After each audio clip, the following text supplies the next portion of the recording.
Hi అండి. ఈ రోజుల్లో అందరికీ మోకాళ్ళ నొప్పులు వస్తున్నాయి. మోకాళ్ళ నొప్పులు వస్తున్నాయంటే ఏంటి కారణం? ఇప్పుడు వయసులో ఉన్న వాళ్ళకి ఏంటి, వాళ్ళు ఓవర్గా లావై అంటే ఒబెసిటీ బాడీతో వాళ్ళ బరువంతా నీ జాయింట్స్ మీద పడుతుంది, అంటే మోకాళ్ళ మీద పడుతుంది. కాబట్టిగా మోకాళ్ళ నొప్పులు వస్తాయి. రెండవది కాల్షియం డిఫిషియన్సీ ఉన్న వాళ్ళకు కూడా మోకాళ్ళ నొప్పులు వస్తున్నాయి. వాళ్ళు సన్నగానే ఉంటారు. మళ్ళీ థర్డ్ వన్ ఏంటి, ఏజ్ బార్ అయ్యి కాల్షియం తగ్గి లేదా బోన్ స్ట్రెంగ్త్ తగ్గి మోకాళ్ళ నొప్పులు వస్తాయి. అయితే ఇది ఇలా ఉంది. మోకాళ్ళ నొప్పులు వస్తే అసలు మోకాల్లో ఏ పార్ట్స్ ఉంటాయి, నీలో ఏ పార్ట్స్ ఉంటాయి, అది మనం చూసుకోవాలి. అది మీకు దానికి కొన్ని ఎక్సర్సైజులు ఉంటాయి. ఆ మోకాళ్ళ నొప్పులు వచ్చినప్పుడు కొన్ని ఎక్సర్సైజులు ఉంటాయి. ఆ ఎక్సర్సైజులు కంపల్సరీగా చేసుకోవాలి. 100% మోకాళ్ళ నొప్పులు తగ్గుతాయి. ఇప్పుడు మనం ఆ ఎక్సర్సైజ్లోకి వెళ్దాం. ముందుగా మనం చెప్పుకున్నట్టుగా ఇప్పుడు మోకాళ్ళలో భాగాలు చూద్దాం. మోకాళ్ళలో ఉండే పై భాగాల్లో ఏంటంటే, ఫస్ట్ దీన్ని మనం నీ క్యాప్ అంటాము. ఈ నీ క్యాప్ని మెడికల్ లాంగ్వేజ్లో పటెల్లా అంటాము. దీని తర్వాత పటెల్లర్ లిగ్మెంట్ చూడండి. ఇలా పటెల్లర్కి సపోర్టివ్గా ఒక లిగ్మెంట్ ఉంటుంది, ఇలా అన్నమాట. తర్వాత నెక్స్ట్ ఏంటి, క్వాడ్రిసెప్స్ టెండన్, అంటే ఇది క్వాడ్రిసెప్ లెగ్మెంట్ అనమాట. తర్వాత క్వాడ్రిసెప్స్ మస్కిల్స్, ఇది క్వాడ్రిసెప్స్ మస్కిల్ అనమాట. ఇది కూడా క్వాడ్రిసెప్స్ మస్కిల్ అన్నమాట. ఇక్కడ చూడండి, మళ్ళీ ఒకసారి చెప్తాను. పటెల్లర్ టెండన్, క్వాడ్రిసెప్స్ మస్కిల్స్, క్వాడ్రిసెప్స్ టెండన్, ఇలా భాగాలు ఉంటాయి. ఇవన్నీ మోకాలు పై భాగాలు. అయితే మనం మోకాలు నొప్పి వస్తుందంటాం కదా.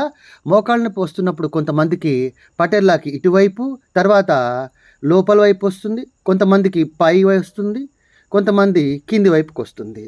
అంటే ఈ నొప్పులన్నీ వాళ్ళు చేసే విధానం, వర్కౌట్లు కానీ, ఎక్కువ దూరం నడవటం కానీ, ఓవర్ ఒబెసిటీ కానీ, బాగా లవ్ ఉండి నడిస్తే వచ్చే నొప్పులు అన్నమాట. లేదా ఆ రోజు వాళ్ళ ఇంట్లో పనుల వల్ల స్ట్రెస్ అయ్యి వచ్చే నొప్పులు అన్నమాట.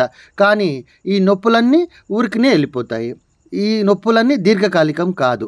ఇవి దీర్ఘకాలమైన నొప్పులు ఏంటంటే, మోకాలు లోపల ఉండే ఈ జాయింట్లో ఉండే కార్టిలేజ్ ఉంటుంది. ఈ థై బోను, ఈ లోవర్ లెగ్ బోను మధ్యలో కార్టిలేజ్ ఉంటుంది. ఈ లోవర్ లెగ్ బోన్ పై భాగంలో మెనిస్కస్ ఉంటుంది.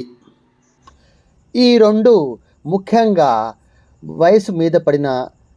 వయసు పెరిగే వాళ్ళకి, ఆ నడిచి లేదా ఓవర్ ఒబెసిటీ ఉన్న వాళ్ళకి, ఎక్కువ దూరం వాళ్ళు కూడా ఆ వెయిట్ మీద నడిచి లేదా కాల్షియం డిఫిషియన్సీ ఉన్న వాళ్ళకి, ఈ మూడు కూడా మేజర్ పాయింట్స్.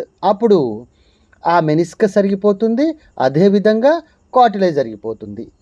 ఇవి ఎలా అరిగినా సరే మనము ఈ మస్కిల్స్ని, క్వాడ్రిసెప్ టెండన్ని, అదేవిధంగా ఈ లోవర్ లెగ్ పటెల్లర్ టెండన్ని, దీనికి సంబంధించిన ఈ పార్ట్స్కి సంబంధించిన ఎక్సర్సైజ్ చేసుకుంటే మనకి 99-100% రిలీఫ్ ఉంటుంది. ఇప్పుడు ఆ ఎక్సర్సైజ్లోకి వెళ్దాం. కాలు స్ట్రైట్గా పెట్టాలి. Right, 1 2 3 4 5 6 5 4 3 2 1 stop. Next one leg, అంటే రెండు మోకాళ్ళ నొప్పులున్న వాళ్ళు రెండు మోకాళ్ళకు కూడా ఎక్సర్సైజ్ చేయాల్సిందే, అంటే రెండు వైపులా నొప్పి ఉంది కాబట్టి. రెడీ, నెక్స్ట్ 1 2 3 4 5 6 7 8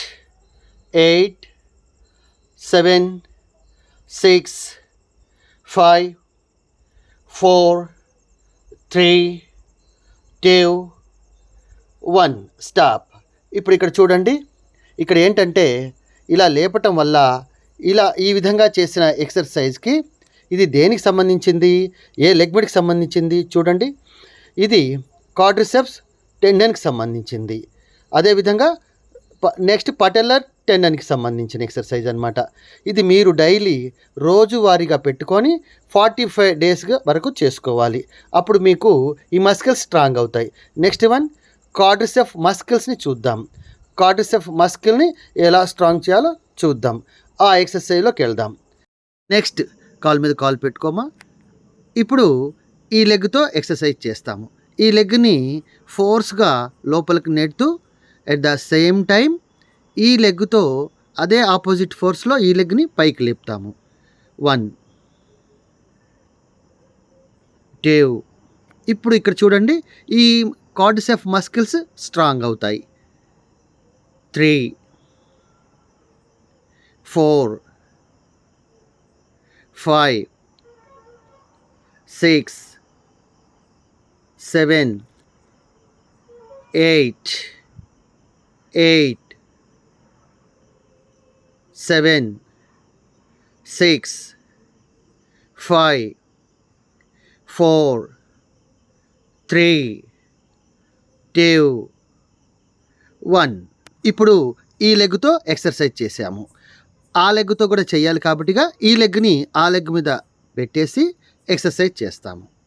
1 2 3 4 5 6 7 8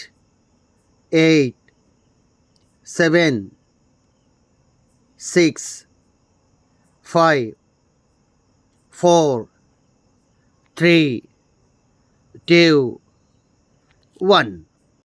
ఇప్పుడు చూడండి, మనము ఈ ఎక్సర్సైజ్ని ఒక లెగ్తో ఒకటి ప్రెజర్ పెట్టుకొని చేసాము. లేదు అంటే చైర్కి రబ్బర్ బ్యాండ్ పెట్టుకొని ఈ విధంగా కూడా చేయొచ్చు. దానికన్నా మన కాలుతో ప్రెజర్ పెట్టి చేస్తే ఏమవుతుందంటే ఎంత ప్రెజర్ పెట్టుకోవాలనేది మన మైండ్లో తెలిసిపోతుంది.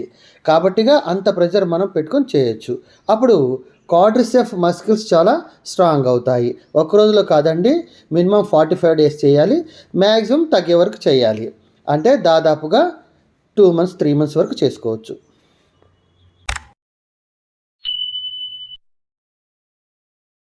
నెక్స్ట్ ఎక్సర్సైజ్లో ఇలా నిల్చొని 2 feet డిస్టెన్స్ తీసుకోవాలి. తీసుకొని అదేవిధంగా టోస్ని 65 degrees యాంగిల్లో పెట్టుకోవాలి.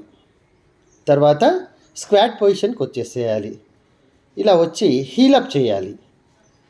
Yes, come on. 1 2 3 4 3 2 1. చాలు. ఇక్కడ చూడండి, ఈ ఎక్సర్సైజ్లో మనం అనుకున్నట్లుగా పటెల్లర్ టెండన్ చాలా స్ట్రాంగ్ అవుతుంది. ఇది స్ట్రాంగ్ అయిందంటే మీ నీ పెయిన్స్ చాలా ఈజీగా పోతాయి.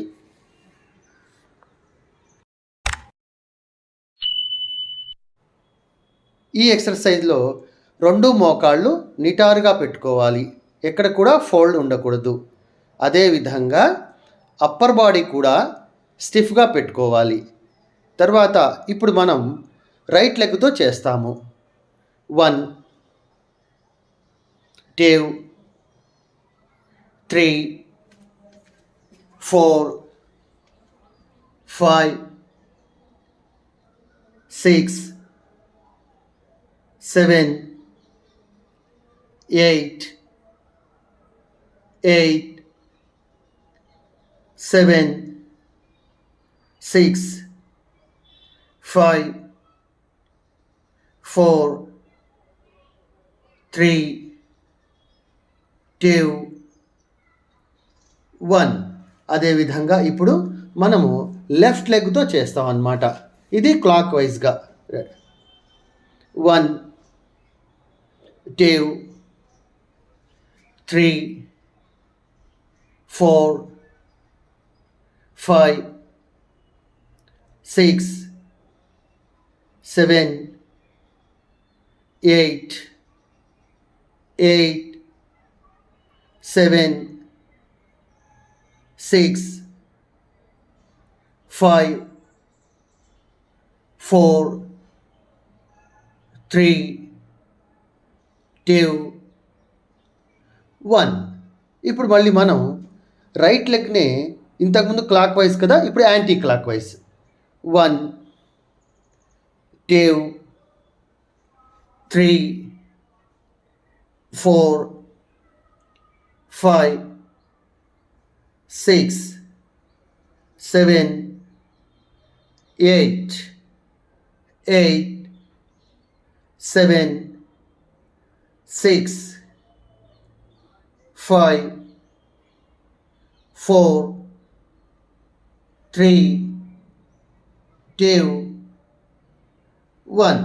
నెక్స్ట్ లెగ్ అనమాట. ఇప్పుడు left leg anti clock wise. 1 2 3 4 5 6 7 8 8 7 6 5 4 3 2 1. Come on. 1 2 3 4 5 6 7 8 8 7 6 5 4 3 2 1. Next right leg.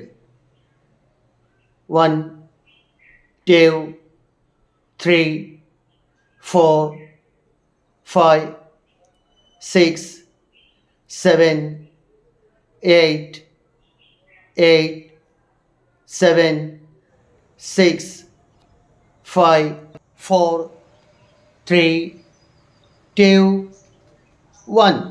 ఈ విధంగా నీ ఎక్సర్సైజ్ చేయాలి.